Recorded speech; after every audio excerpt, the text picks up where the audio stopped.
Welcome to the One Year Bible, August 7. The Old Testament reading, Ezra chapter 4, verse 24 through chapter 6, verse 22. So the work on the temple of God in Jerusalem had stopped, and it remained at a standstill until the second year of the reign of King Darius of Persia. At that time the prophets Haggai and Zechariah, son of Iddo, prophesied to the Jews in Judah and Jerusalem. They prophesied in the name of the God of Israel, who was over them. Zerubbabel, son of Shealtiel, and Jeshua, son of Jehozadak, responded by starting again to rebuild the temple of God in Jerusalem, and the prophets of God were with them and helped them. But Tattenai, governor of the province west of the Euphrates River, and Shethar-bozenai, and their colleagues soon arrived in Jerusalem and asked, "Who gave you permission to rebuild this temple and restore this structure?" They also asked for the names of all the men working on the temple. But because their God was watching over them, the leaders of the Jews were not prevented from building until a report was sent to Darius, and he returned his decision.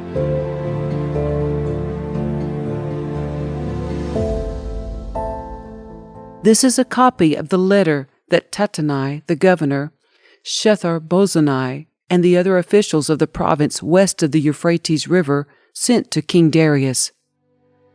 To King Darius, greetings. The king should know that we went to the construction site of the temple of the great God in the province of Judah. It is being rebuilt with specially prepared stones, and timber is being laid in its walls. The work is going forward with great energy and success. We asked the leaders, "Who gave you permission to rebuild this temple and restore this structure?" And we demanded their names so that we could tell you who the leaders were. This was their answer: "We are the servants of the God of heaven and earth, and we are rebuilding the temple that was built here many years ago by a great king of Israel. But because our ancestors angered the God of heaven, he abandoned them to King Nebuchadnezzar of Babylon, who destroyed this temple and exiled the people to Babylonia. However, King Cyrus of Babylon, during the first year of his reign, issued a decree that the temple of God should be rebuilt. King Cyrus returned the gold and silver cups that Nebuchadnezzar had taken from the temple of God in Jerusalem and had placed in the temple of Babylon. These cups were taken from that temple and presented to a man named Sheshbazzar, whom King Cyrus appointed as governor of Judah. The king instructed him to return the cups to their place in Jerusalem and to rebuild the temple of God there on its original site. So this Sheshbazzar came and laid the foundations of the temple of God in Jerusalem. The people have been working on it ever since, though it is not yet completed. Therefore, if it pleases the king, we request that a search be made in the royal archives of Babylon to discover whether King Cyrus ever issued a decree to rebuild God's temple in Jerusalem. And then let the king send us his decision in this matter." So King Darius issued orders that a search be made in the Babylonian archives, which were stored in the treasury. But it was at the fortress at Ecbatana in the province of Media that a scroll was found. This is what it said: Memorandum: in the first year of King Cyrus' reign, a decree was sent out concerning the temple of God at Jerusalem.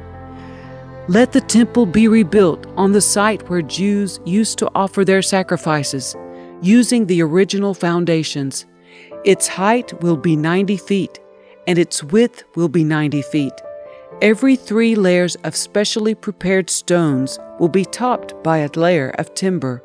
All expenses will be paid by the royal treasury. Furthermore, the gold and silver cups, which were taken to Babylon by Nebuchadnezzar from the temple of God in Jerusalem, must be returned to Jerusalem and put back where they belong. Let them be taken back to the temple of God. So King Darius sent this message. Now therefore, Tattenai, governor of the province west of the Euphrates River, and Shethar-bozenai and your colleagues and other officials west of the Euphrates River, stay away from there. Do not disturb the construction of the temple of God. Let it be rebuilt on its original site, and do not hinder the governor of Judah and the elders of the Jews in their work. Moreover, I hereby decree that you are to help these elders of the Jews as they rebuild this temple of God. You must pay the full construction costs without delay from my taxes collected in the province west of the Euphrates River, so that the work will not be interrupted. Give the priests in Jerusalem whatever is needed in the way of young bulls, rams, and male lambs for the burnt offerings presented to the God of heaven. And without fail, provide them with as much wheat, salt, wine, and olive oil as they need each day. Then they will be able to offer acceptable sacrifices to the God of heaven and pray for the welfare of the king and his sons. Those who violate this decree in any way will have a beam pulled from their house. Then they will be lifted up and impaled on it, and their house will be reduced to a pile of rubble. May the God who has chosen the city of Jerusalem as the place to honor his name destroy any king or nation that violates this command and destroys this temple. I, Darius, have issued this decree. Let it be obeyed with all diligence.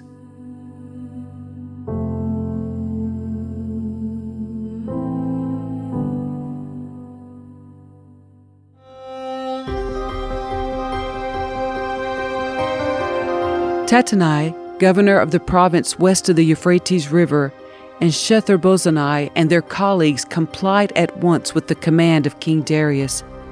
So the Jewish elders continued their work, and they were greatly encouraged by the preaching of the prophets Haggai and Zechariah, son of Iddo. The temple was finally finished, as had been commanded by the God of Israel and decreed by Cyrus, Darius, and Artaxerxes, the kings of Persia.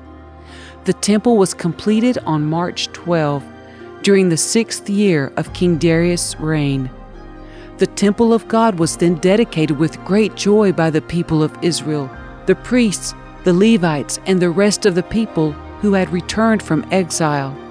During the dedication ceremony for the temple of God, 100 young bulls, 200 rams, and 400 male lambs were sacrificed, and 12 male goats were presented as a sin offering for the 12 tribes of Israel. Then the priests and Levites were divided into their various divisions to serve at the temple of God in Jerusalem, as prescribed in the book of Moses. On April 21, the returned exiles celebrated Passover. The priests and Levites had purified themselves and were ceremonially clean. So they slaughtered the Passover lamb for all the returned exiles, for their fellow priests, and for themselves. The Passover meal was eaten by the people of Israel who had returned from exile, and by the others in the land who had turned from their corrupt practices to worship the Lord, the God of Israel. Then they celebrated the festival of unleavened bread for 7 days. There was great joy throughout the land, because the Lord had caused the king of Assyria to be favorable to them, so that he helped them to rebuild the temple of God, the God of Israel. The New Testament reading, 1 Corinthians chapter 3, verses 5 through 23. After all, who is Apollos? Who is Paul?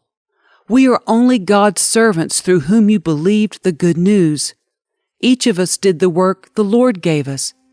I planted the seed in your hearts, and Apollos watered it. But it was God who made it grow. It's not important who does the planting or who does the watering. What's important is that God makes the seed grow. The one who plants and the one who waters work together with the same purpose. and both will be rewarded for their own hard work. For we are both God's workers, and you are God's field. You are God's building. Because of God's grace to me, I have laid the foundation like an expert builder. Now others are building on it.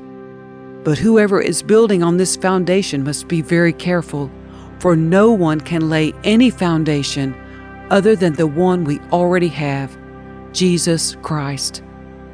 Anyone who builds on that foundation may use a variety of materials: gold, silver, jewels, wood, hay, or straw. But on the judgment day, fire will reveal what kind of work each builder has done. The fire will show if a person's work has any value. If the work survives, that builder will receive a reward. But if the work is burned up, the builder will suffer great loss. The builder will be saved, but like someone barely escaping through a wall of flames. Don't you realize that all of you together are the temple of God, and that the Spirit of God lives in you? God will destroy anyone who destroys this temple, for God's temple is holy, and you are that temple. Stop deceiving yourselves. If you think you are wise by this world's standards, you need to become a fool to be truly wise. For the wisdom of this world is foolishness to God. As the Scriptures say, He traps the wise in the snare of their own cleverness. And again, the Lord knows the thoughts of the wise. He knows they are worthless. So don't boast about following a particular human leader, for everything belongs to you, whether Paul or Apollos or Peter or the world or life and death or the present and the future. Everything belongs to you, and you belong to Christ, and Christ belongs to God. Psalm 29, verses 1 through 11. Honor the Lord, you heavenly beings. Honor the Lord for His glory and strength. Honor the Lord for the glory of His name. Worship the Lord in the splendor of His holiness. The voice of the Lord echoes above the sea. The God of glory thunders. The Lord thunders over the mighty sea. The voice of the Lord is powerful. The voice of the Lord is majestic. The voice of the Lord splits the mighty cedars. The Lord shatters the cedars of Lebanon. He makes Lebanon's mountains skip like a calf. He makes Mount Hermon leap like a young wild ox. The voice of the Lord strikes with bolts of lightning. The voice of the Lord makes the barren wilderness quake. The Lord shakes the wilderness of Kadesh. The voice of the Lord twists mighty oaks and strips the forests bare. In His temple, everyone shouts, "Glory!" The Lord rules over the floodwaters. The Lord reigns as King forever. The Lord gives His people strength. The Lord blesses them with peace.